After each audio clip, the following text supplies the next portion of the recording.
ប្រធានបទថ្ងៃនេះពិតជាមានតម្លៃសម្រាប់ Channel No Day ចំណេះដឹងប្រចាំថ្ងៃ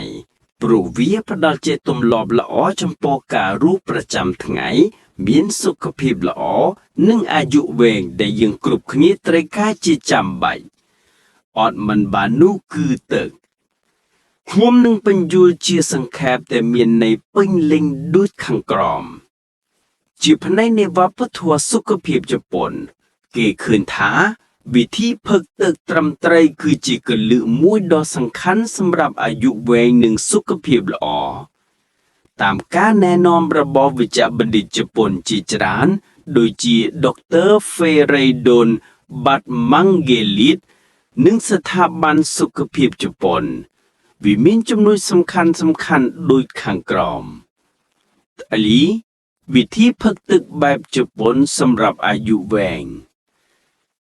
7 1ផឹកទឹកភ្លាមបន្ទាប់ពីភ្ញាក់ពីដំណេកនៅពេលព្រឹកមុនពេលដុតធ្មេញឬញ៉ាំអាហារ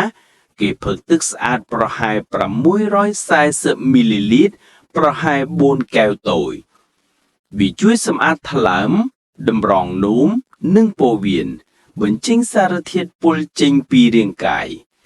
វេជ្ជបណ្ឌិតជប៉ុនជឿថាវាជួយបង្កើនសមត្ថភាពប្រព័ន្ធភាពស៊ាំនិងបន្ថយហានិភ័យជំងឺរ៉ាំរ៉ៃ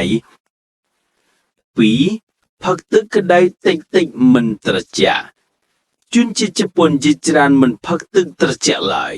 ពួកគេជឿថាទឹកក្តៅជួយឲ្យសរសៃឈាមបើកនិងជួយការរំលាយអាហារល្អទឹកក្តៅប្រហែល40អង្សាសេលស្យាសក្តៅតែបន្តិចដូចទឹកសម្រាប់តែបៃតងគឺល្អបំផុត 3. ផឹកទឹកមុនអាហារបាន30នាទីជួយរំលាយអាហារនិងរារាំងការចាប់ជាតិខ្លាញ់ច្រើនពេកកុំផឹកទឹកភ្លាមក្រោយអាហារដើម្បីមិនឲ្យជាតិអាស៊ីតក្នុងក្រពះត្រូវ diluted ឬបានត្រូវចែក 4. ផឹកទឹកតិចពេញថ្ងៃមួយមិនរងចាំឲ្យស្រក់ទឹកមុនទើបផឹកនៅជប៉ុនគេប្រើ water timer habit ផឹកទឹកតិចរាល់ម៉ោងវាជួយសម្ពាធឈាមសទ្ធាភាពនិងជួយការប៉ះពាល់ដល់បេះដូង 5. បន្ថែមទឹកជាតិធម្មជាតិ mineral water ជនជាតិជប៉ុនចូលចិត្តផឹកទឹកដែលមាន mineral ធម្មជាតិដូចជា calcium, magnesium និង potassium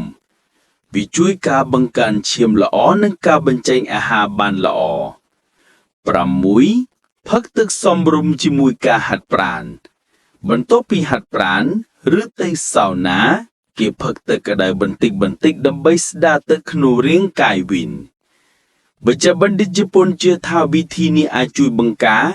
ជំងឺក្រពះនិងពោះវៀនជំងឺទឹកនោមផ្អែមសម្ពាធឈាមខ្ពស់ជំងឺបេះដូងការចុកខ្សែនៃស្បែកនិងសរសៃឈាមនឹងជួយឲ្យអាយុវែងប្រសើរឡើងប្រហែល 5-10 ឆ្នាំប្រសិនបើអនុវត្តជាប្រចាំ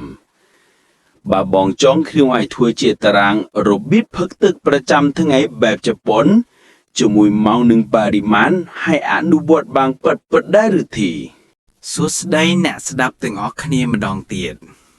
ថ្ងៃនេះយើងនឹងនិយាយអំពីរបៀបផឹកទឹកបែបជប៉ុនដែលជាវិធីសាមញ្ញប៉ុន្តែជួយឲ្យរាងកាយសុខភាពល្អនិងអាយុវែងជាងមុនតាមការណែនាំរបស់វេជ្ជបណ្ឌិតជប៉ុនជីវិតអាយុវែងចាប់ផ្ដើមពីទឹកមួយកែវនៅពេលព្រឹកឥឡូវនេះមកស្ដាប់ជាដំណាក់កាលទៅតាមម៉ោងជាមួយខ្ញុំម៉ោង 6 កន្លះដល់ 6 ព្រឹកភ្ញាក់ពីដំណេកបងប្អូនត្រូវផឹកទឹកស្អាតប្រហែល4កែវតូចឬប្រមាណ640មីលីលីត្រកុំទាន់ដកធ្មេញឬញ៉ាំអាហារទឹកនេះជួយសម្អាតថ្លើមតម្រងនោម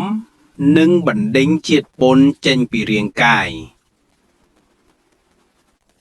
ម៉ោង 7 ព្រឹកបន្ទាប់ពីហាត់ប្រាណតិចឬរៀបចំផែនការទាំងអស់ផឹកទឹកមួយកែវដើម្បីស្ដារទឹកក្នុងរាងកាយវិញម៉ោង 9 ព្រឹកផឹកទឹកបន្តិចម្ដងទៀត ប្រហែល1 កែវវាជួយឲ្យសរសៃឈាមដំណើរការល្អនិងបង្កើនថាមពលសម្រាប់ការងារពេលព្រឹកមុនអាហារថ្ងៃត្រង់ប្រហែល30 នាទី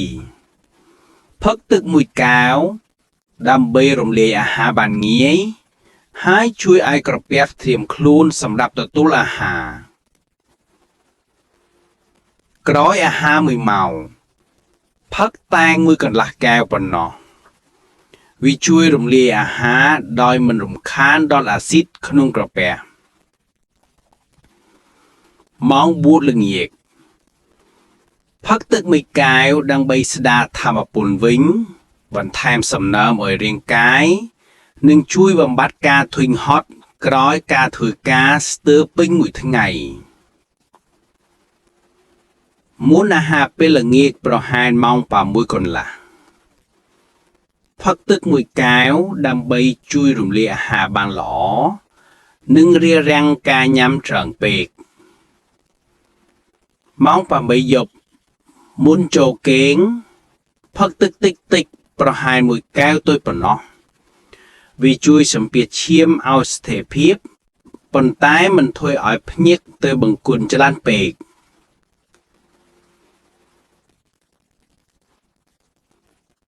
ចំណាំបន្ថែមបែបជប៉ុនផឹកទឹកក្តៅតិចៗមិនត្រជាក់ផឹកបន្តិចប៉ុន្តែញឹកញាប់អាចបន្ថែមក្រូចឆ្មាឬលឹកមីនបន្តិចដើម្បីជួយរំលាយអាហារបើអត់មានស្លឹកមីនយើងអាចជំនួសដោយស្លឹកតយខ្ញីឬស្លឹកម្រះព្រៃក៏ប្រើប្រាស់ជំនួសស្លឹកមីនបើរកស្លឹកមីនមានបានអាចប្រើស្លឹកម្រះព្រៅ1 ទៅ 2 សន្លឹកលាយក្នុងទឹកក្តៅជាមួយក្រូចឆ្មាផឹកពេលព្រឹកឬក្រោយអាហារជួយរាងកាយស្រស់ស្រាយនិងរំលាយអាហារបើអ្នកអនុវត្តរបៀបផឹកទឹកនេះជាប្រចាំវេជ្ជបណ្ឌិតជប៉ុននិយាយថាអាចជួយបន្ថយហានិភ័យជំងឺបេះដូងការស្ករនិងសម្ពាធឈាមបន្ថែមទៀតវាជួយឲ្យស្បែកស្រស់ថ្លានិងអាយុវែងជាមធ្យម